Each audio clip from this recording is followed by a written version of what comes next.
Bonjour à toutes et à tous, très heureux de vous recevoir aujourd'hui sur ce live spécial résultats de Parcoursup. Je suis Emmanuel Hiver, je suis le co-directeur du concours Advance et j'ai la chance, l'immense privilège d'être accompagné de 4 étudiants qui représentent chacun et chacune leurs écoles. Donc on va commencer déjà par vous présenter, on va commencer par la gauche, allez. Eh bien bonjour à tous, moi je m'appelle Laurine Aloïse, je suis à l'IPSA en 3e année et comme mes confrères ici présents, j'ai passé le concours Advance post-bac et je viens d'un lycée de banlieue et j'ai fait spécialité maths et physique en terminale. Bonjour, moi je suis Marie-Charlotte, je suis élève en première année à Subiotech. J'ai passé le concours Advance l'année dernière, donc le nouveau. Et moi au lycée, j'avais comme spécialité SVT et physique-chimie. Et maths complémentaires. Sans maths complémentaires. Sans maths complémentaires, donc on peut réussir sans avoir fait des maths. Bonjour, je m'appelle Ivana, je suis étudiante en 3e année à l'ESME actuellement. Je suis rentrée à l'ESME donc en post-bac après un bac général avec les spécialités mathématiques et physique-chimie. Donc bonjour, moi c'est Léopold Tran, je suis en section anglophone de l'EPITA en première année d'ingénierie, ma 3e année. J'ai fait le concours Advance du coup en 2021 et j'étais à l'école internationale bilingue de Paris avec spé maths, physique, NSI et maths experte. Parfait, donc vous voyez, on a un panel assez large. Alors, vous connaissez le principe, il faut poser des questions, comme ça on pourra y répondre. Et c'est vraiment pour vous, n'hésitez pas à poser toutes les questions que vous avez envie de poser. Si on peut y répondre, on le fera avec plaisir. Si on ne peut pas, on invente les réponses. On est d'accord ? On fera ça. Donc on est à J-1, on est à H-25 des résultats de Parcoursup, puisque je vous rappelle que c'est demain, à partir de 19h, que Parcoursup va vous donner les premiers résultats. Vous pourrez dans un premier temps les consulter et après, plus tard dans la soirée, vous pourrez déjà faire vos premiers choix. Donc je vous rappelle le principe, vous avez un temps limité pour faire vos choix, enfin vos réponses, en fonction des propositions que vous aurez. Et si vous les acceptez, il faut en accepter qu'une. Si vous en avez plusieurs, il faut en garder qu'une. Et si vous avez celle qui vous intéresse le plus, l'idée c'est d'accepter définitivement. Et si vous êtes encore en liste d'attente sur l'information qui vous intéresse le plus, en attendant que ça monte et que j'espère que vous ayez une proposition. Et j'espère que ce sera une proposition du concours Advance et que vous pourrez rejoindre nos étudiants et les campus à Paris et en province. Alors, première question, on les attend. Moi, j'en ai une déjà, toute bête. On va commencer par Marie-Charlotte. Pourquoi est-ce que tu as choisi de venir à Subiotech ? Alors, moi, j'ai choisi de venir à Subiotech parce que j'adore la biologie. Notamment, moi, ce qui m'intéresse le plus, c'est la génétique. Et donc, je suis allée à plusieurs portes ouvertes Subiotech et au Biotech Day qu'ils proposent. Et j'ai pu découvrir un cursus qui m'intéressait vraiment, des majeurs et mineurs qui étaient vraiment variés. Ce qui est bien parce qu'on n'était pas spécialisé directement, même si c'est de la bio. Et aussi de pouvoir avoir ce parcours ingénieur, d'être formé en tant qu'ingénieur, mais avec de la biologie, c'est quelque chose qu'on ne retrouve pas partout, surtout en biotechnologie. C'est ça qui m'intéressait le plus à Subiotech. Donc, comme son nom l'indique, Subiotech est une école d'ingénieurs en biotechnologie. Alors, l'avantage du concours Advance, si vous l'avez passé, c'est que vous avez pu cocher le nombre d'écoles qui vous intéressaient. Donc, vous avez peut-être coché Subiotech, mais vous avez peut-être coché aussi l'EPITA. Alors, Léo, pourquoi l'EPITA? Qu'est-ce qui t'a amené à faire cette école? Alors donc, comme je vous l'ai dit, donc j'ai fait l'école internationale bilingue de Paris. Juste avant, du coup, j'étais à Londres. Donc moi, j'avais comme but principal à la base de retourner en Angleterre. Et petit à petit, au cours de mon année de terminale, je réalise qu'en fait, la pédagogie française me plaît particulièrement. Et donc j'hésite entre une prépa classique et l'EPITA. Pourquoi l'EPITA? Parce que je cherchais vraiment une école d'excellence d'ingénierie informatique qui privilégie à la fois un encadrement sur les cours théoriques, la pratique, mais également du travail en autonomie. Donc voilà. C'est pour ça que j'ai choisi l'EPITA. Je privilégie aussi l'EPITA parce que ça nous apprend donc l'informatique du plus petit composant, mais également jusqu'à l'abstrait. Pardon. Donc voilà pourquoi l'EPITA. Je vais te poser une question tout de suite, Léo. Bien sûr. Est-ce que tu es un geek? Alors, je me rentrerai pas dans la catégorie geek. Je pense que le mot geek asserre-toi des amalgames et je pense qu'il peut avoir plusieurs facettes. Donc oui, je pense que j'ai une facette geek sur certains points, mais C'est pas péjoratif. Ce qui Moi, n'est bien si je te évidemment pose la pas question, pour moi, c'est péjoratif. pas péjoratif. donc oui, un petit côté geek, mais on a bien évidemment plein d'autres côtés. On a plein d'assos hyper variés. On aime bien faire la fête. On a des assos comme ici, un atelier où on peut créer, on peut innover, des assos de skate, de sport, et voilà. Super, merci. Eh ben, on va te passer la parole, Ivana. Donc toi, tu es à l'ESME, qui est une école généraliste, puisque vous l'avez vu, nous avons des écoles spécialisées. On va parler après de l'IPSA. Et l'ESME est une généraliste. Alors, pourquoi avoir choisi une généraliste? Donc oui, ça, l'ESME, c'est une école généraliste. Et moi, en terminale, j'étais pas sûre de ce que je voulais faire. Je savais que je voulais faire une école d'ingénieur, mais pas passer par la prépa classique. Donc c'est pour ça que je suis partie sur des écoles dites post-bac. Et comme j'étais vraiment pas sûre de la spécialisation que je voulais choisir, je me suis tournée vers les écoles non spécialisées, donc les écoles généralistes. Et j'ai beaucoup aimé, donc en allant au JPO et aux journées d'immersion de l'ESME notamment, leur philosophie et tout le panel de majeurs qu'ils proposaient. Et j'avais besoin de quelques années de plus pour affiner mon projet professionnel. Et c'est des années, donc 3 années actuellement, qui m'ont aidée. Et là, je suis à peu près sûre maintenant de ce que je veux choisir. Et j'étais aussi quelqu'un de très curieuse qui voulait un peu tester plein de choses et plein de domaines différents pour être sûre de savoir lequel me plaisait le plus. Dis-nous maintenant ce que tu as choisi. Alors, là, je choisis officiellement en juillet, mais je pense que je vais partir donc vers la majeure système embarqué en cycle donc initial. Parfait, super. Et il nous reste Laurine de l'IPSA qui a choisi d'elle de prendre de la hauteur puisqu'elle est allée à l'IPSA. Exactement, donc la tête dans les nuages. En terminale, étant passionnée d'aéronautique et de spatial, surtout le spatial, j'ai décidé de m'inscrire au concours Advance et de le passer pour rejoindre l'IPSA, chose que j'ai réussi. Je suis à l'IPSA au campus à Paris, à Ivry-sur-Seine. Et pour moi, l'IPSA, c'est génial. Pourquoi? Parce que je ne cherchais pas une prépa généraliste. En fait, je voulais vraiment me spécialiser directement dans l'aéronautique, chose que l'IPSA propose, puisque la prépa intégrée, dès la première année, on fait de l'aéro, et ça, c'est un plus par rapport à d'autres écoles d'ingénieurs qui proposent eux aussi de l'aéronautique, mais pas dès la première année. Et pour moi, l'IPSA, c'est quelque chose qui me plaisait énormément aussi par sa vie associative qui est très, très enrichie. Il y a énormément d'associations et ça m'a permis de continuer toutes mes belles activités pendant mes études, chose qui est merveilleuse. Alors, on va parler justement de la vie dans l'école une fois qu'on y est rentré. Il y a une première question. Peut-être que ce n'était pas le cas, peut-être c'était le cas. Est-ce que l'un d'entre vous était en liste d'attente lors des résultats ou est-ce que vous avez eu une proposition immédiatement? Moi, dès le premier jour de Parcoursup, j'ai eu les choix que je voulais, c'est-à-dire le SME, le campus de Paris. D'accord. Pareil pour toi, Léon? Oui, oui, exactement pareil. Premier jour. Premier jour. Même pas de suspense. Non, non, non. Ah. De même pour moi, j'étais même acceptée à Toulouse, donc j'avais le choix entre le soleil ou Paris. Moi aussi, j'ai été acceptée dès le premier jour en Bon. cycle anglophone. Alors, si vous êtes sur liste d'attente, pas de panique. On l'a dit, hein, les listes d'attente remontent, elles sont dynamiques. Ça veut dire qu'à chaque fois que quelqu'un va refuser une proposition, eh ben, vous allez donc remonter d'un rang dans la liste d'attente. Alors, ça peut prendre un peu plus de temps parfois. Alors, sachez hein, que ça ne va pas tout se faire les premiers jours. Ça va être assez dynamique les premiers jours. Et puis, il y a toujours un ventre mou après dans Parcoursup. Et il y aura une interruption aussi du classement quand vous aurez votre bac. Donc, pas de panique. Vous allez continuer à remonter jusqu'au 15 juillet. Ça peut encore se décanter. Alors, est-ce vrai qu'on a 3 jours seulement pour accepter le vœu quand on est admis? Oui, vous avez 3 jours le premier jour. La première mouture de Parcoursup, là, quand vous allez avoir les résultats le 30, ça va être 3 jours. Après, vous n'aurez que 24 heures, par contre. Donc, il faudra être rapide. Il faut déjà réfléchir et anticiper votre réponse. OK? Alors, du coup, on continue l'exploration. Donc, on a parlé, j'ai cru entendre parler de section anglophone pour Marie-Charlotte et pour Léo. C'est-à-dire qu'on peut faire ses études directement en anglais, c'est ça? Et pourquoi avoir fait ce choix du coup alors? Alors moi, je voulais vraiment une éducation en anglais parce que dès le lycée, j'avais DNL, donc des cours d'histoire en plus en anglais. Et pour l'école primaire, moi j'ai fait une école primaire dans un établissement américain. Donc j'étais déjà bilingue et c'était vraiment... Je voulais un apprentissage 100% en anglais. C'était la langue que je voulais parler au quotidien.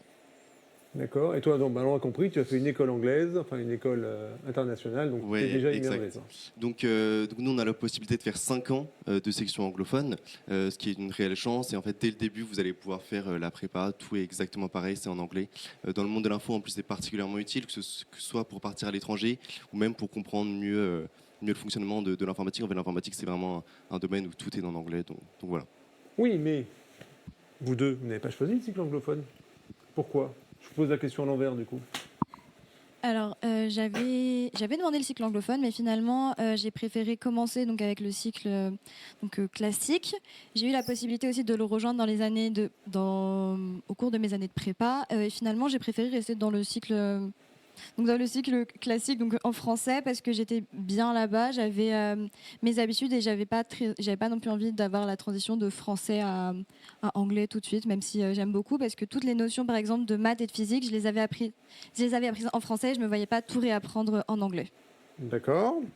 Et toi? De même pour moi, je suis pas très à l'aise en anglais, mais j'ai quand même voulu faire le cycle en français, sachant qu'à partir de la 4e année et 5e année à l'IPSA, tous les cours sont en anglais, donc ça va me permettre de faire la transition correctement. Voilà. D'accord. Alors l'anglais, effectivement, si vous voulez devenir ingénieur, c'est une langue importante.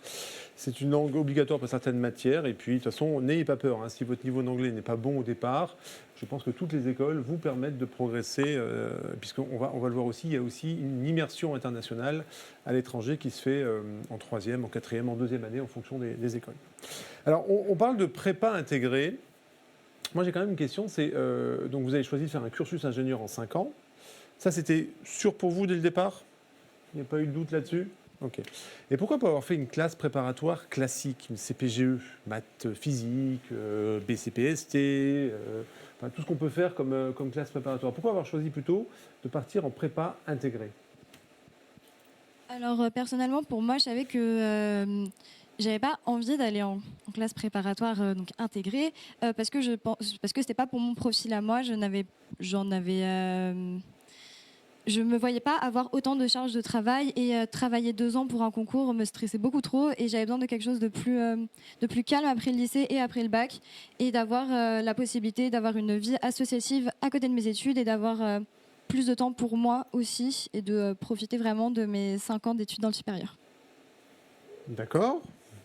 peut-être compléter la réponse Moi aussi, je suis d'accord avec toi. Pour ma part, la prépa intégrée, c'était la voie la plus sûre pour moi, dans le sens où elle est beaucoup plus allégée. Effectivement, on peut avoir une vie à côté, disons-le, et aussi parce que ça nous garantit l'admission à l'école directe dès la première année. Et ça, c'est un plus par rapport aux prépas normales, aux prépas classiques qui nous rejoignent en troisième année. Et puis, on est directement intégré, directement spécialisé dans ce qu'on veut. En tout cas, la prépa intégrée, c'est vraiment le choix pour ceux qui sont vraiment sûrs de ce qu'ils veulent, qui veulent découvrir ce domaine-là dès le début. Mais est-ce que ça veut dire qu'on travaille moins en prépa intégrée qu'on pourrait travailler en prépa classique ? Moi, je pense qu'il y a quand même une charge de travail qui est importante, mais un point à souligner qui est important aussi, c'est que il y a beaucoup d'entraide en prépa intégrée, notamment dans les classes anglophones. Je ne sais pas si on l'a remarqué. Ouais, voilà, à l'EPITA c'est pareil, mais on s'entraide énormément, alors qu'il y a un peu un côté de compétition dans certaines autres prépas. Je me permets juste de rajouter également, alors là d'un point de vue EPITA, je ne sais pas comment c'est dans les autres écoles, il y a une réelle envie de professionnalisation également à l'EPITA dès les 2 premières années, ce qui fait que dès la première année, vous pouvez travailler dans une boîte, faire de l'info, la deuxième année également. Quelque chose que vous n'aurez peut-être pas l'opportunité de faire si vous êtes en classe préparatoire pour les grandes écoles. Vous allez faire des choses qui sont plus théoriques, alors que voilà, en classe intégrée, vous allez faire des choses théorique mais également pratique, ce qui va vous permettre de vous professionnaliser et d'avoir plus de temps pour que ce soit vos projets perso, les assos, le monde professionnel. Alors, merci pour ces précisions. On a des questions pour l'ESME dans un premier temps. Si je n'ai pas l'aspect physique que j'ai lâché en première, est-ce que je peux quand même faire l'ESME de ton expérience ? Alors, donc en fait, ce qu'on conseille à l'ESME, c'est d'avoir donc les mathématiques en terminale et une autre spécialisation, une autre spé scientifique. Donc ça peut être totalement NSI, SVT. On accepte beaucoup de profils très différents. Et donc t'inquiète pas pour la physique. Nous, on a à l'ESME ce qu'on appelle la semaine de booster. Donc en fait, c'est une semaine, c'est la deuxième semaine de la rentrée et ça dure. Donc ça dure 3 semaines, excusez-moi. Donc le programme. C'est une semaine qui dure 3 semaines. En fait. C'est un programme qui dure vraiment 3 semaines. C'est un concept. Et donc en fait, qui va permettre de remettre tout le monde à jour, donc notamment en maths, en Python et en physique. Et donc tu vas revoir donc, pendant ces semaines toutes les bases d'électrocinétique, de physique du point notamment, et peut-être de mécanique des fluides si je ne me trompe pas. Mais donc voilà, toutes les bases seront reprises et normalement ça devrait aller si tu as en plus des maths autre chose. Alors c'est vrai, les maths, ça reste la base de tout. Même dans une école de biotechnologie, il y a des maths. Après, les écoles ont mis en place, alors à l'ESME, les semaines booster. Je sais qu'à Subbiotech, il y en a également des semaines booster. Il y en a aussi à l'IPSA et à l'EPITA, j'imagine. Donc voilà, il faut travailler. Je pense que vous êtes d'accord avec moi. Il faut travailler, il faut beaucoup travailler, il faut travailler intelligemment.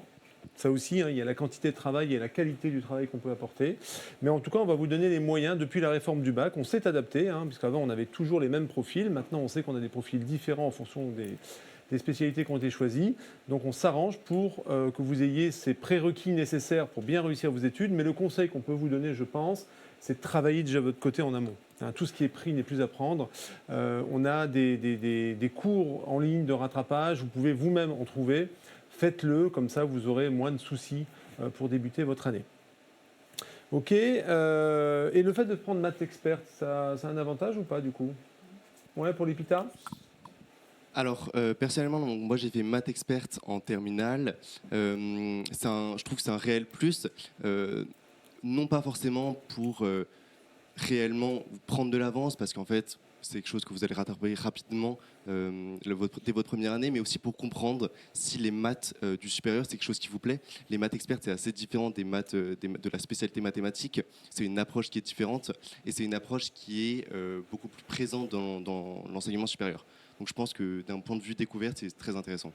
Alors, encore une fois, hein, si vous n'avez pas pris maths expert, c'est pas grave non plus, parce que de toute façon, les jeux sont faits. Vous avez déjà choisi vos spécialités, mais ça peut être un petit plus, comme avoir pris NSI, j'imagine, avoir pris SVT pour la biotechnologie, avoir pris aéronautique. Il n'y a pas de spécialité Il n'y a pas de aéronautique. spécialité aéronautique, mais j'ai aussi fait maths experte. Et effectivement, ça m'a apporté de nouvelles notions. En tout cas, je n'étais pas perdue en soi quand j'ai abordé ces notions à l'IPSA. Puisque dans les années de préparation, de prépa intégrée, on revoit tout en fait, et c'est ça qui est génial, c'est que on vient de lycées tous différents et on reprend tous sur la même base, ce qui permet à tout le monde d'avancer au même stade. Alors, n'hésitez pas à continuer à poser vos questions. On a une question sur l'ambiance. Est-ce qu'il y a de la compétition entre les élèves? On l'a légèrement abordé. C'est une prépa intégrée, donc il n'y a pas de concours à la fin de cette prépa. Le concours, il se fait à l'entrée, donc je pense que ça libère aussi les pressions, ça.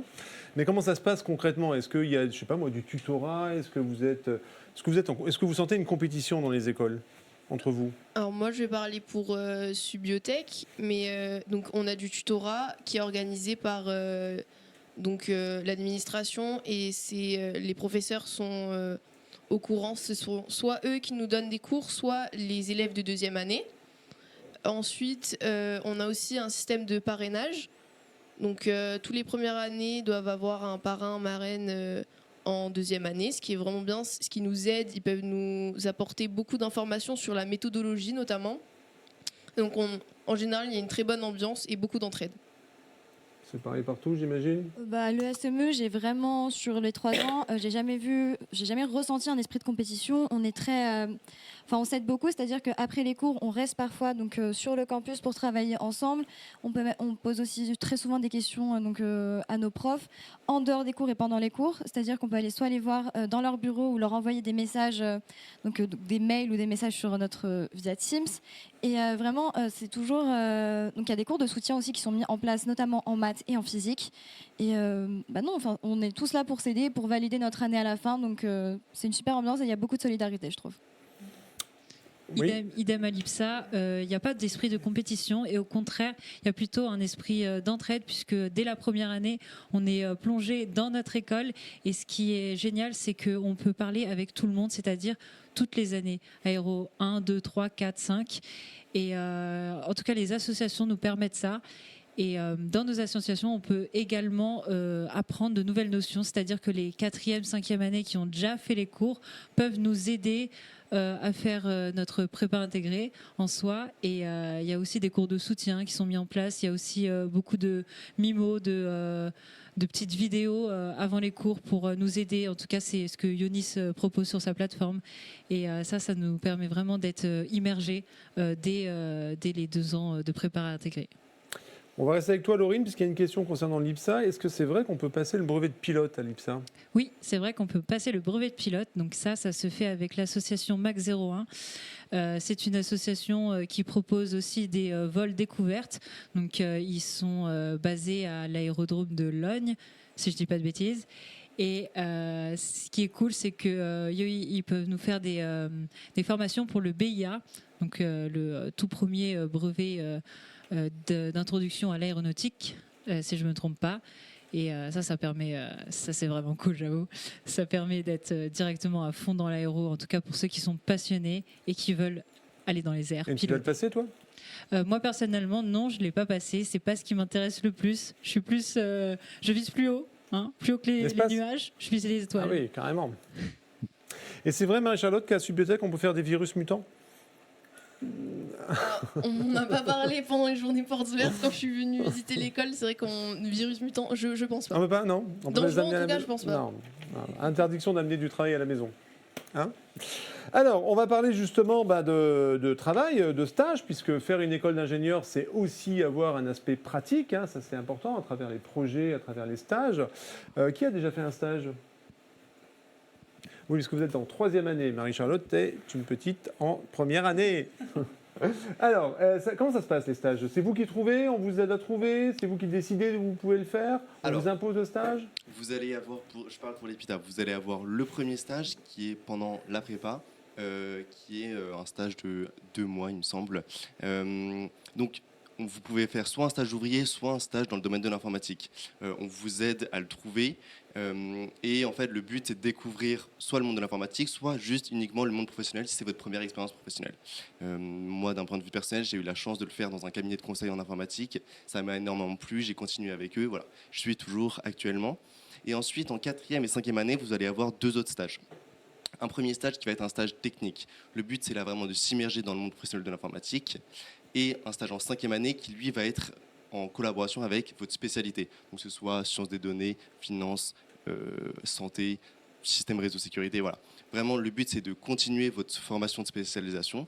Et pour les 2 derniers stages, du coup, vraiment, l'EPITA va vous aider à trouver un stage. Ils sont en collaboration avec plein de compagnies différentes, que ce soit des plus ou moins grosses sociétés.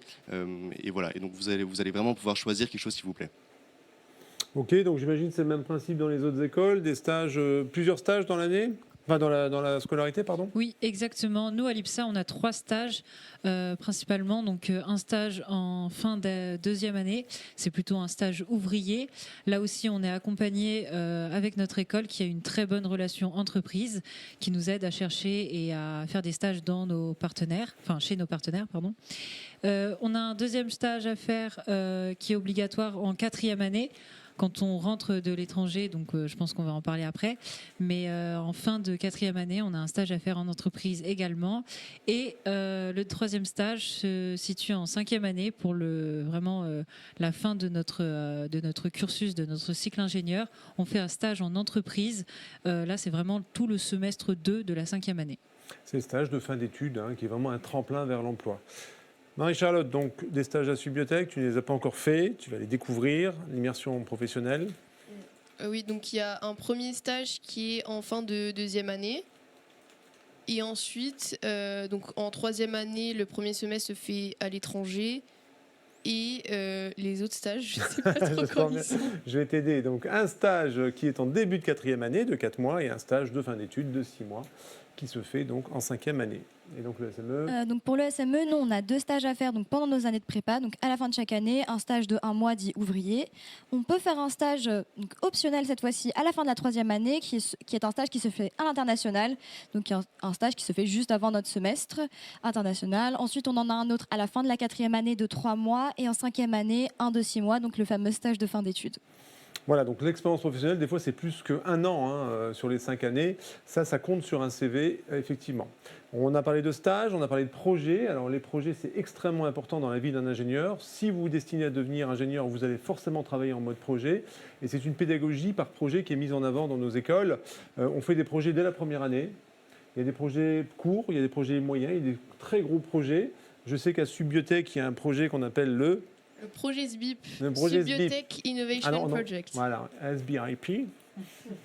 Et donc, c'est quoi ce projet SBIP ? C'est un projet qui commence en 2e année et si je me rappelle bien, ce sont des groupes d'élèves qui choisissent entre eux une problématique à laquelle ils veulent répondre et ils travaillent dessus pendant les 4 prochaines années. Voilà, c'est un projet qui va durer 4 ans. Est-ce que vous avez l'équivalent dans les écoles, dans les autres écoles, des projets aussi longs ? C'est des projets plus courts que vous faites ? Comment ça se passe au niveau des projets ? Moi, personnellement, à l'IPSA, on n'a pas de projet aussi long. Le seul projet le plus long, c'est le PIG. PIG, c'est pour projet d'intérêt général. Donc, maintenant, c'est sur 1 an.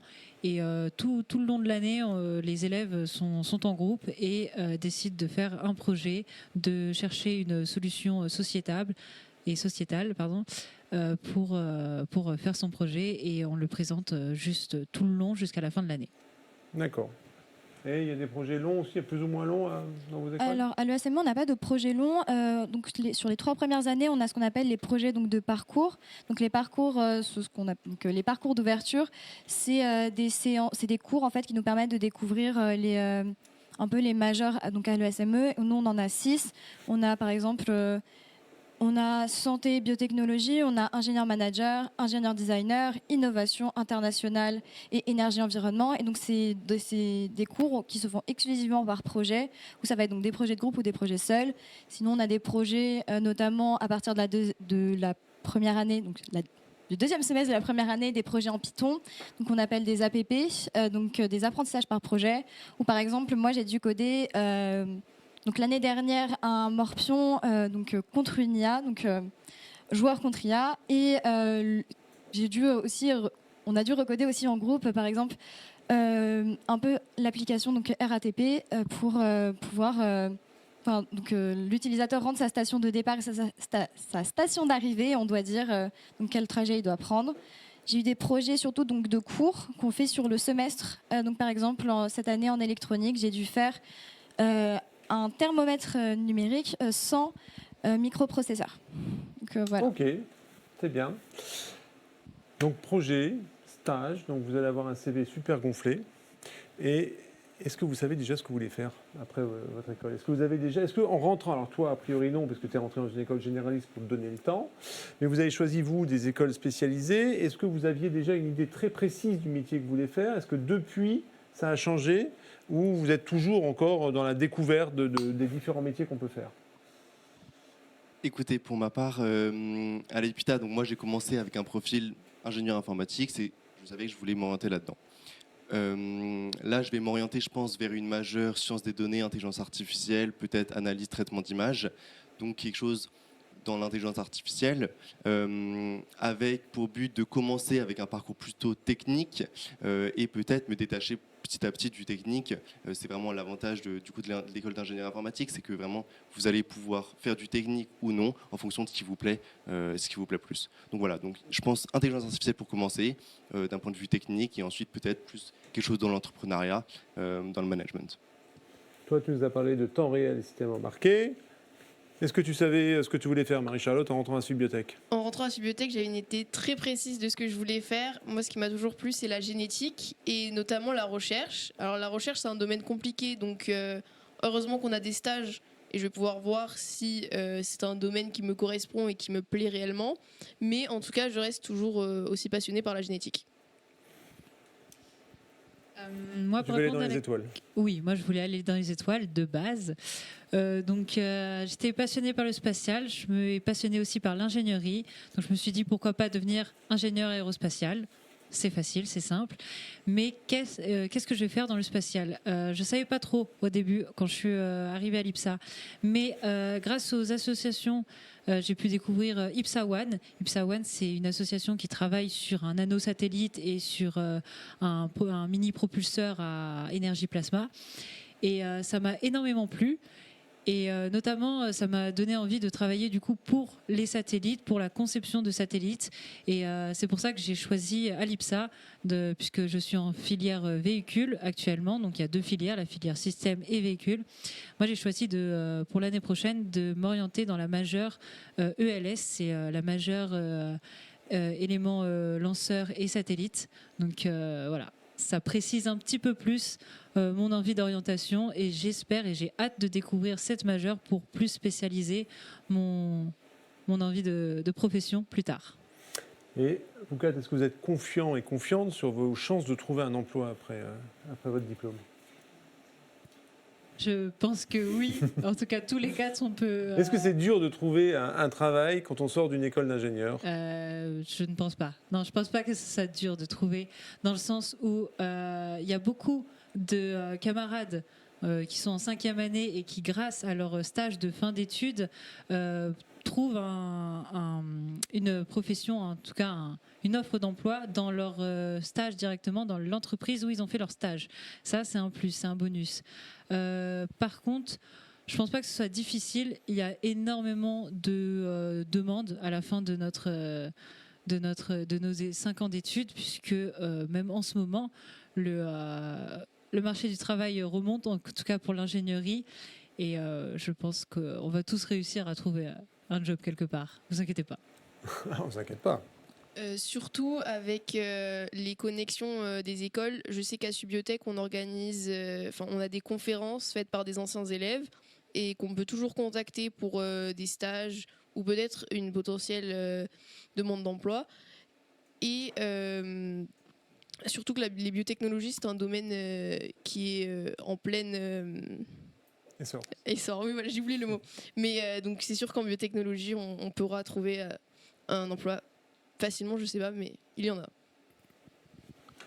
Donc, vous allez avoir un super CV, vous allez parler anglais, vous allez avoir un emploi, même des rencontres.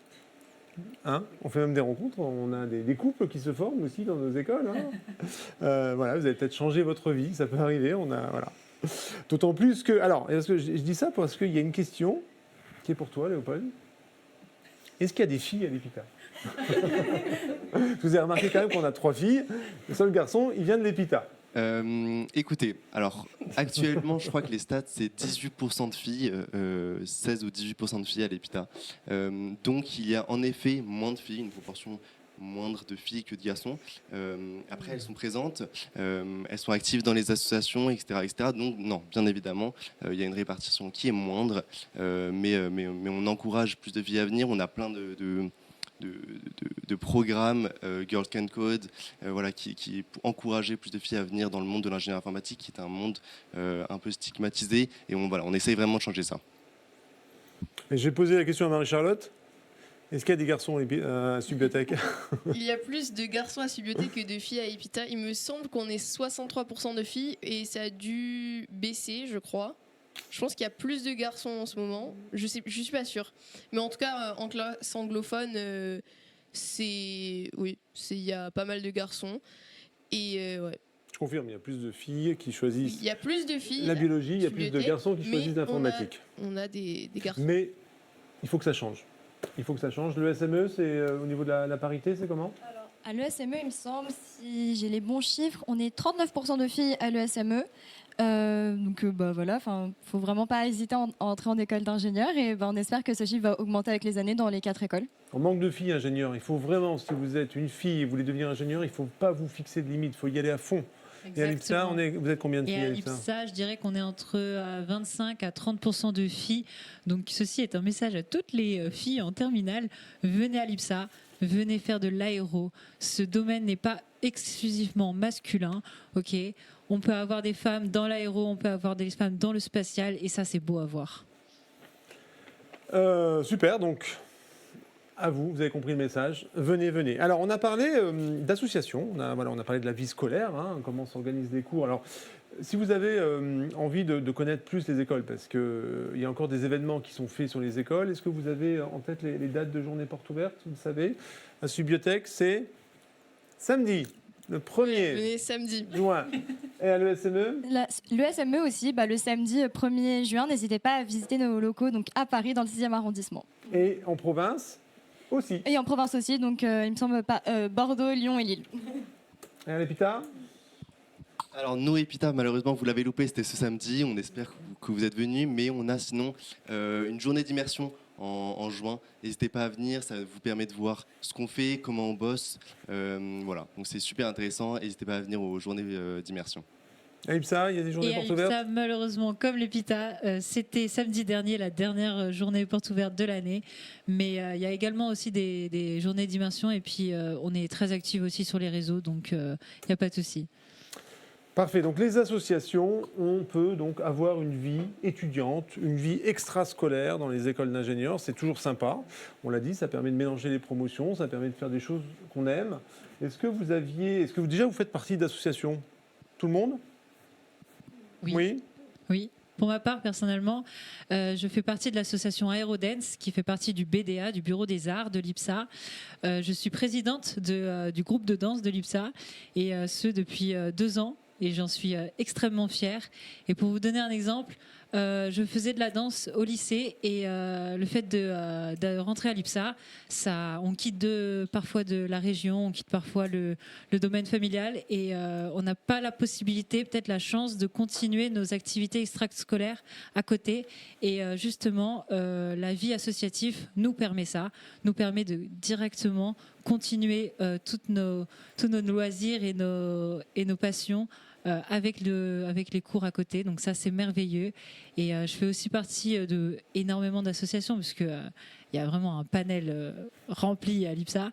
Je fais partie de Studact, une asso humanitaire qui fait des événements caritatifs. Je fais partie d'IPSA One, j'en ai déjà parlé. Et puis voilà, il y en a énormément à découvrir. Moi, je faisais du cheerleading avec le bureau des sports à Subiotech. Mais pareil, il y a énormément d'associations à Subiotech, tellement que je ne pourrais pas toutes les nommer. Mais on a donc le bureau des sports. On a, il me semble, une association en cosmétique. On a Subiodance aussi. Enfin, on a plein d'associations. Vous êtes sûr de trouver quelque chose qui vous plaira. Et vous faites partie d'une association? Oui, je fais partie de 2 associations. Je suis notamment cette année trésorière de l'association humanitaire de l'ESME qui s'appelle ID Madagascar. Donc chaque année, on lève des fonds pour faire une mission à Madagascar, donc sur la création d'une école ou d'un réseau d'eau, donc toujours dans la même région de Madagascar. Et cette année, notre projet, c'est donc l'équipe va partir donc 1 mois en juillet et on va construire donc une école. Et je fais aussi partie de ce qu'on appelle donc la Dream Team de l'ESME. Donc c'est 15 étudiants en fait qui sont techniquement en stage pour l'ESME. Donc chaque année, on prend 15 nouvelles personnes en 2e année et qui vont être là pour donc superviser les salons et les journées portes ouvertes et qui vont être là pour former les étudiants. Donc on est formé pour connaître très bien l'école pour pouvoir la représenter au mieux pendant les salons et les journées portes ouvertes. Petite question, avant que tu prennes la parole. Est-ce qu'on peut faire des sports de combat? C'est une question pour l'IPSA. Oui, il y a des sports de combat, en tout cas des sports d'arts martiaux, puisque avec le BDS à l'IPSA, il y a IPSA judo, IPSA karaté, il y a récemment IPSA muscu. En tout cas, oui, IPSA muscu pour se faire un beau corps. Mais non, il y a énormément de sports. En tout cas, c'est très très varié. Et puis il y a plein d'autres associations, que ce soit des associations plus techniques, plus sportives, plus festives aussi. Voilà. Nous, Epita, alors moi personnellement, je fais partie du coup du staff, donc du staff de la communication. On s'occupe des salons, des JPO, de l'encadrement des concours Advance. Donc voilà, vraiment de la communication de l'Epita. Sinon, on a plein d'associations plus ou moins techniques, que ce soit la robotique, que ce soit l'innovation, la création. On a bien évidemment ProLogin. Vous avez la finale là qui va commencer demain. Bon courage à tous. Vous allez avoir Episport, donc pour les sports. On a également, je pense, des assos en collaboration avec Subiotech sur le campus de Villejuif, que ce soit sportif, il y a la danse, il y a le volley, voilà. J'ai même entendu parler d'un tournoi de poker. Il y a en effet Epias, où là en ce moment, je crois que c'est bientôt là. C'est le 8 juin. Ouais. Ok, alors, les associations, c'est important. On va revenir un peu sur le côté scolaire, parce qu'il y a des questions sur les cours, comment se déroulent les cours. Une journée type, par exemple. À l'ESME, comment ça se passe? À partir du moment où tu arrives, on va switcher toute la partie avant, tu arrives à l'école. Comment ça se passe d'une manière générale? Ton emploi du temps, il est fait comment? Donc en prépa, donc, sur les 2 premières années, ça va être des cours qui vont être entre 8h30 et 18h30. Donc des cours de 1h30. Et donc ça dépend, on a beaucoup de TD, donc des cours avec en classe une 30aine d'élèves. Et on a 3-4 cours qui se font ce qu'on appelle donc en travaux de groupe, qui sont des cours donc en amphithéâtre où on est 2 classes, donc 70. Et on a une après-midi de libre le jeudi après-midi, donc qui est banalisé pour les assos et les LV2. Les LV2 qui se font d'ailleurs donc sur le campus de Fleurus, donc à Paris, qui se font donc le jeudi après-midi en présentiel. Je ne sais pas comment ça se passe pour les autres campus. Et sinon, donc oui, le maximum, on fait vraiment du 8h, 18h30 au maximum. Et on a une matinée ou une après-midi aussi pour le parcours. D'accord. Comment ça se passe à Subiotech? Alors, Subiotech, moi, ça va être un peu différent parce qu'en cycle anglophone, on est constamment avec la même classe. Je sais que pour les francophones, c'est différent. Ils ont des cours en amphi avec tout le monde. Donc c'est généralement des cours de 2 heures. On fait de 9h jusqu'à 13h et ensuite de 14h jusqu'à 18h. Tous les lundis, donc on a nos examens, nos DST et nos QCM, le lundi après-midi. Alors, donc nous, les 2 premières années pour la prépa intégrée, vous avez des cours à peu près similaires. Vous avez souvent du 9h, 18h. Vous avez les examens le lundi matin.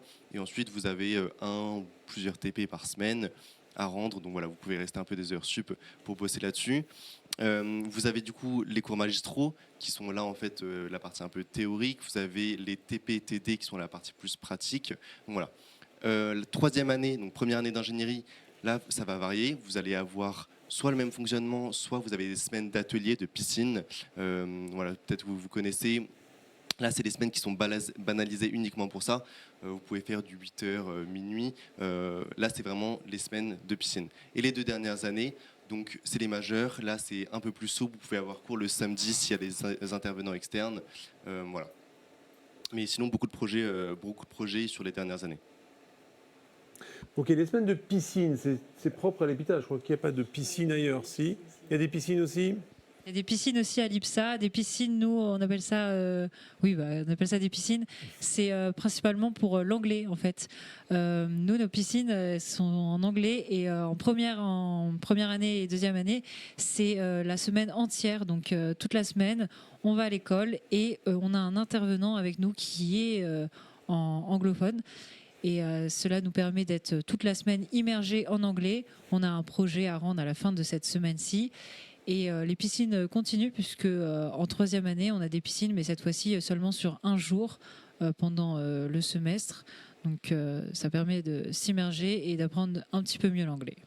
Ce qui répond à la question de Jarod sur comment peut-on améliorer son niveau d'anglais. À Subiotech aussi, on a des Speakeasy Week.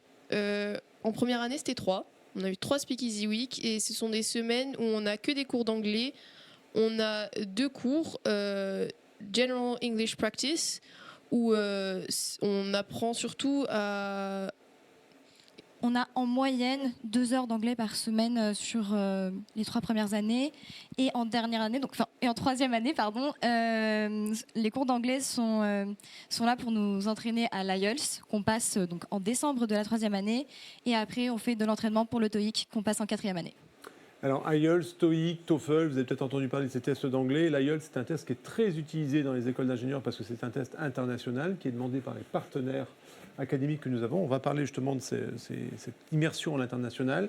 Et en fait, c'est un niveau sur 9, l'IELTS, et on vous demande d'avoir à chaque fois un niveau minimum. Et à la fin, lorsque vous passez le diplôme d'ingénieur, vous avez un autre test à passer qui est le TOEIC. Il faut un score minimum, mais en général, il est facilement atteint puisque vous avez déjà un très bon niveau d'anglais.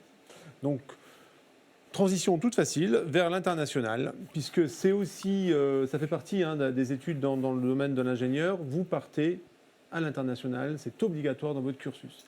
Alors pourquoi partir à l'international? Parce que ça vous ouvre, j'imagine, à d'autres cultures. Alors, Marie-Charlotte, tu n'es pas partie encore, toi?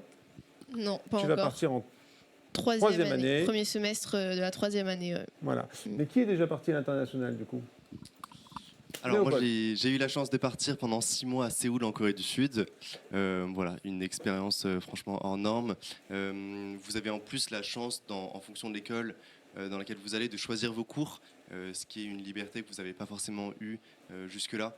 Vous allez pouvoir vous spécialiser dans quelque chose qui vous plaît ou au contraire faire quelque chose qui n'a pas forcément de rapport avec les études que vous faites actuellement pour pouvoir vous ouvrir d'un point de vue culturel, professionnel. Voilà, c'est vraiment une super expérience.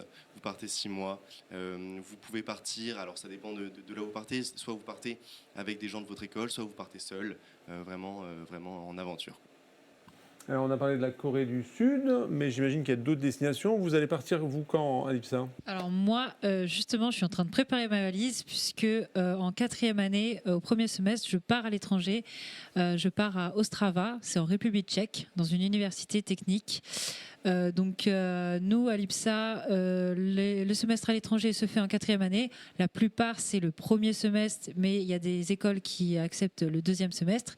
Globalement, c'est entre 3 à 6 mois, ça dépend de l'école à l'international.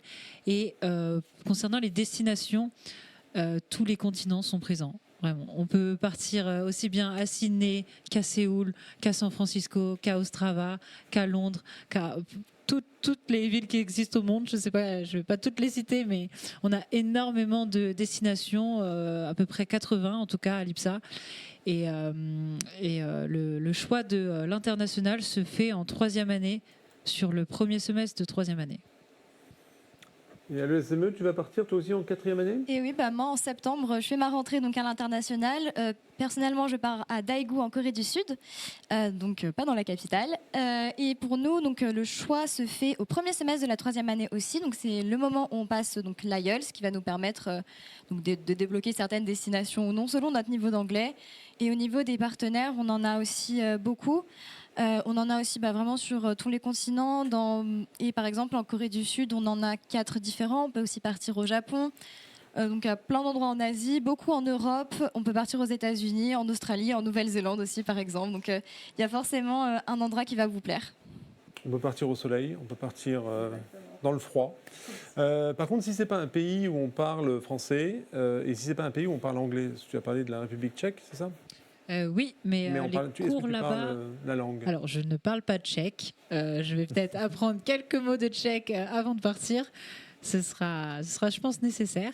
Mais non, toutes les universités qui vous accueillent, la plupart, les cours se feront en anglais. Il y a des exceptions pour ceux qui partent, par exemple, dans les pays d'Amérique latine. Là, on peut décider de prendre des cours en espagnol, par exemple, pour ceux qui vraiment font LV2 espagnol ou passent les certificats pour l'aptitude enfin, le TOEIC, mais version espagnole. D'accord, le TOEICO. Le Peut-être. TOEICOS, le TACOS. Mais en tout cas, oui, tous les cours sont en anglais quand on part à l'étranger. Ok. Et toi, tu sais déjà où tu veux partir à Subiotech? Tu as une idée? Parce qu'il y a aussi beaucoup de destinations proposées à Subiotech. Oui, on a énormément de choix. Je sais pas du tout. Peut-être l'Afrique du Sud. Après, mon parrain part à Los Angeles, qui est une destination un peu de rêve. Il y en a d'autres aussi qui partent en Australie. Donc, vraiment un choix varié et c'est compliqué de choisir. C'est pas le choix le plus dur que tu auras à faire dans ta vie. Oui, mais ouais, faut choisir le meilleur endroit. J'avais vu une question, oui, pour revenir sur le semestre d'études. Est-ce que les frais de transport et d'hébergement sont à la charge de l'étudiant? Oui, Oui. c'est le cas. Par contre, je pense que c'est le cas dans toutes les écoles, vous n'avez pas de frais supplémentaires, sauf si l'université est partenaire, et ça peut être le cas notamment des universités américaines ou australiennes qui sont assez chères. Mais d'une manière générale, il y a toujours une proposition qui vous sera faite pour une université où il n'y aura pas de coûts supplémentaires. C'est-à-dire vos frais de scolarité que vous payez sur l'année, il n'y en aura pas en plus à payer sur une école, à moins que vous choisissiez effectivement certaines écoles dans lesquelles il y a encore des coûts annexes. Mais sinon, les frais d'hébergement, les frais de vie, d'une manière générale, les frais de transport sont à la charge de l'étudiant. Est-ce qu'on a, tiens, question, est-ce qu'on a le temps d'avoir un petit job à côté? Est-ce que vous l'avez? Je sais pas, est-ce que vous avez un petit job à côté, des petites missions qui vous permettent de gagner un peu d'argent? Oui, oui, tout à fait. Alors, moi, je parle pour l'EPITA. Il y a beaucoup d'EPITéens qui ont un job à côté, que ce soit un job alimentaire ou un job dans l'info. Comme je vous l'ai dit, du coup, c'est vraiment l'idée vraiment de l'EPITA, c'est de vous professionnaliser, de vous apprendre des choses concrètes dès le début. Donc, vous allez pouvoir, dès la première, deuxième, troisième année, commencer à bosser pour une boîte d'info. Donc, voilà, vous allez vraiment pouvoir faire des petites missions, vous allez pouvoir répartir. Voilà. Après, l'enjeu, c'est de répartir son temps correctement. Mais après, il faut trouver la flexibilité qui vous convient. Mais voilà, c'est tout à fait possible. Clairement, vous aurez les compétences. L'EPITA vous donnera les compétences pour le faire. Donc voilà. C'est vrai qu'au niveau de l'informatique, on peut imaginer qu'on est vite opérationnel. Mais est-ce que c'est le cas aussi en biotechnologie? Alors, en prépa, je pense pas que ce soit possible. Enfin, avec la charge de travail qu'on a, je pense que c'est déconseillé d'avoir un job étudiant à côté. Parce qu'on doit vraiment beaucoup travailler et surtout qu'on n'a pas nos week-ends de libre vu que le lundi on a les examens. Généralement on travaille les week-ends. Mais je pense qu'après c'est possible à partir de la troisième année d'avoir un job étudiant et puis même à partir de la troisième année on peut être en alternance. Oui, on va parler de l'alternance. Très bonne transition, Marie-Charlotte. Alors justement, l'alternance. Donc l'alternance, c'est faire ses études en étant en même temps dans une entreprise. Il y a beaucoup d'avantages à faire de l'alternance. Il y a l'expérience professionnelle, il y a le fait de suivre un projet, il y a l'aspect financier qui n'est pas négligeable également, puisque les frais de scolarité sont pris en charge par l'entreprise et vous percevez un salaire.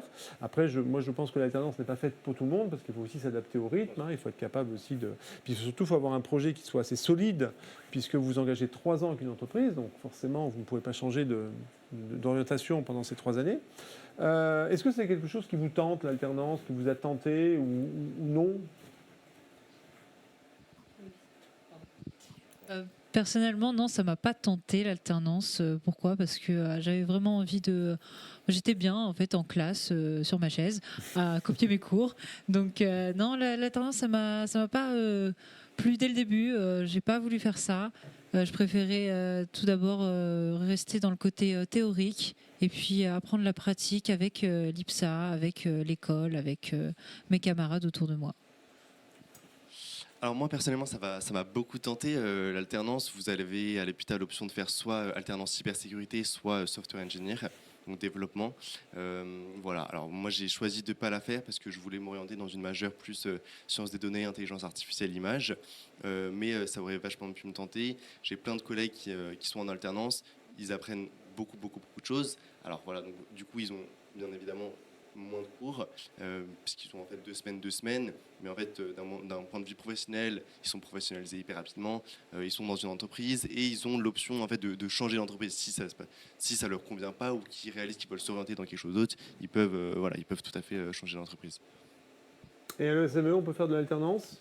Alors, à l'ESME, sur les 18 majors qu'on propose, on peut faire l'alternance avec 3. Donc, avec système embarqué, management des systèmes d'information et management de la transition énergétique. On peut rejoindre l'alternance à la fin de la 2e année, à la fin de la 3e année ou à la fin de la 4e. Donc, on peut faire un contrat de 3 ans, 2 ans ou 1 an. Et donc évidemment, à partir de la 4e année, ça dépend de la majeure qu'on a prise, si elle ressemble ou pas à celle qui peut se faire en alternance. Dans ces 3 majeures, par exemple, on a système embarqué qui peut se faire soit donc en cycle initial, soit en cycle d'apprentissage. Et moi, personnellement, c'est pas quelque chose qui m'a intéressée parce qu'au début, je n'étais vraiment pas sûre de ce que je voulais faire plus tard et je voulais pas m'enfermer entre guillemets dans une spécialisation mais c'est quelque chose de très enrichissant et je connais beaucoup de gens qui font de l'alternance cette année et qui aiment beaucoup et ça leur c'est des gens qui n'aimaient pas forcément faire que du théorique et le travail en entreprise, ça les aide beaucoup. Et voilà, si vous avez vraiment le bon profil pour ça, je pense qu'il ne faut pas hésiter. Et c'est quelque chose, j'y réfléchirai aussi l'année prochaine, parce que quand on part en alternance, on ne fait pas de semestre académique international, mais un stage à l'international. Et je voulais partir dans une université partenaire. Ok, merci. Alors on arrive au terme de ce live. Moi j'aimerais qu'on conclue ce live par des conseils. Est-ce que vous avez un conseil, le conseil à donner à peut-être vos futurs camarades de promotion, enfin pas de promotion non, puisqu'ils vont arriver bien après vous, de camarades d'école, pour réussir au mieux leur intégration dans cette école qu'ils auront choisie? Premier conseil, faites ce qui vous plaît et faites ce que vous avez envie. Tout simplement parce que vous aurez bien assez le temps plus tard de vous rendre compte si jamais c'était la bonne voie ou pas pour vous. Mais en tout cas, allez dans quelque chose qui vous passionne. Ça vous aidera plus à travailler et à travailler avec la passion. Donc ça, c'est un bonus. Et en tout cas, nos 4 écoles le proposent. Et l'immersion se fait extrêmement bien chez nous. Donc venez. Faites ce qui vous plaît. Premier conseil. Deuxième conseil, Marie-Charlotte. Moi, mon conseil, ce serait de travailler pendant les vacances. On n'a pas forcément envie de l'entendre, mais il faut travailler pendant les vacances. Quand on est accepté, en tout cas pour Subiotech, je pense que c'est le cas pour les 4 écoles, mais on a accès à des cours en ligne sur Moodle. Moi, j'ai refait tous les cours qu'il y avait. Et je pense que c'est bien pour se mettre dans le rythme parce que on nous le dit toujours, la prépa, c'est beaucoup de travail, mais on le voit vraiment quand on y arrive et des fois c'est trop tard. Vraiment, mettez-vous au travail le plus tôt possible pour mieux vous acclimater à la charge de travail qu'il va y avoir en prépa. Donc faites ce qui vous plaît, mais travaillez pendant les vacances. On poursuit. Donc je suis d'accord avec ces 2 conseils évidemment. Moi, ce que je vous conseillerais, c'est de profiter parce que c'est des années qui passent très vite et parlez donc avec des gens, investissez-vous dans la vie de l'école et dans la vie de l'association parce que c'est comme ça que vous allez vraiment aussi apprécier vos études parce que travailler c'est très important mais aussi avoir quelque chose à côté, faire des rencontres, que ce soit des rencontres donc pour plus tard pour créer son réseau ou des rencontres à l'école pour avoir son cercle etc. C'est super important et vraiment juste profiter de ces années parce que c'est des belles années et elles passent un peu trop vite. Eh oui, le temps passe, je vous le dis. Bon, le petit conseil, ne vous fiez pas trop à ce qu'on vous dit sur les stéréotypes des écoles. Allez voir, que ce soit dans le domaine de l'informatique, de l'aéronautique, de la biologie, que ce soit une fille, un garçon. Voilà. Vraiment, il y a de la diversité partout.